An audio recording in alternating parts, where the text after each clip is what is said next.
بعض علماء نے یہ لکھا ہے کہ حضور اکرم صلی اللہ علیہ وسلم جب عمرۃ القضاء کے موقع پر تشریف لائے،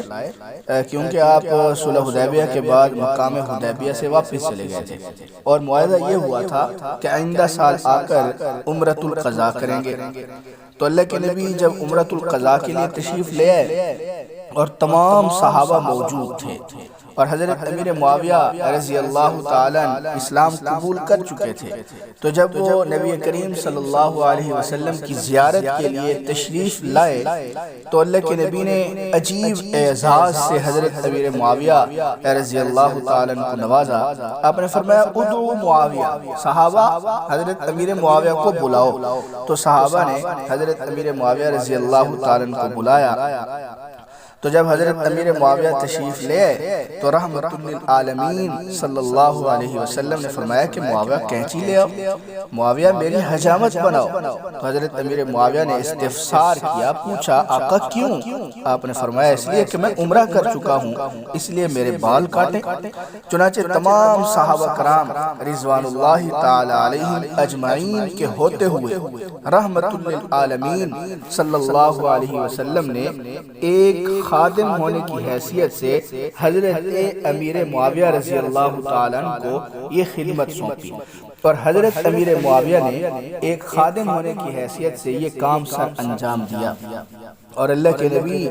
صلی اللہ علیہ وسلم نے حضرت امیر معاویہ کا انتخاب کیوں فرمایا؟ اس لیے کہ پیغمبر اسلام حضرت امیر معاویہ کو عظمت دینا چاہتے تھے، ایک خاص عظمت دینا چاہتے تھے تاکہ لوگوں کو سمجھ آ جائے کہ مجھے جس پر اعتماد ہے میں نے اسی کو بلایا۔ تو پیغمبر کو حضرت امیر معاویہ رضی اللہ تعالیٰ پر اعتماد تھا، اس لیے بلا کر کہا کہ معاویہ تو نے میرے بال کاٹنے ہیں۔ تو سیدنا امیر معاویہ رضی اللہ تعالیٰ فرمایا کرتے تھے کہ پیغمبر کے سر کے بال اور حضور کی مونچھیں میں نے بنائی، اور فخر سے کہا کرتے تھے، اور پیغمبر کے بال میں نے بطور تبرک کے میں نے اپنے پاس رکھے ہوئے ہیں، اور پیغمبر کے ناخن میں نے کاٹے، اور پیغمبر کے ناخن بھی میں نے سنبھال کے رکھے ہوئے ہیں۔ اور حضرت امیر معاویہ رضی اللہ تعالیٰ کی یہ وصیت تھی کہ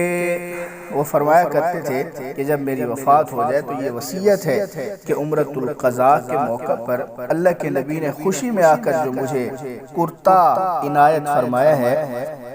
اس کو بھی وہ فرماتے تھے کہ میں نے اپنے پاس سنبھال کے رکھا ہوا ہے، تو میری موت کے وقت میرا کفن یہ ہو کہ آقا کے بال اور ناخن میری آنکھوں پر رکھنا، اور حضور صلی اللہ علیہ وسلم کا کرتا میرے جسم کے اوپر پہلے اور کپڑا چادر ڈالنا، پھر درمیان میں کرتا رکھنا نبی کریم صلی اللہ علیہ وسلم کا،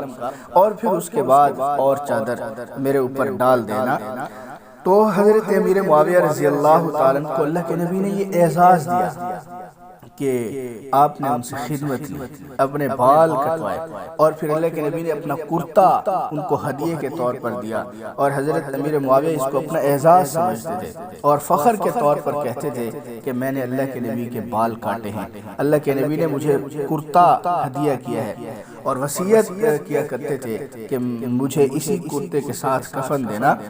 اور ظاہر ہے کہ اللہ کے نبی کا لباس پاک ہے، وَثِيَابَكَ فَطَهِّرْ، اللہ نے خود قرآن مجید میں فرمایا، اور پاک چیز جو ہے وہ پاک لوگوں کو ہی مل سکتی ہے، پاک چیز غلط اور ناپاک لوگوں کو نہیں مل سکتی۔ تو اللہ کے نبی کے کرتے کا مستحق حضرت امیر معاویہ ہی تھے۔ اللہ کے نبی نے اپنے لباس کے لیے حضرت امیر معاویہ کو پسند فرمایا، اور حضرت امیر معاویہ رضی اللہ تعالیٰ کو اپنا لباس عطا کیا، چنانچہ حضرت معاویہ کو وہ لباس میسر آیا،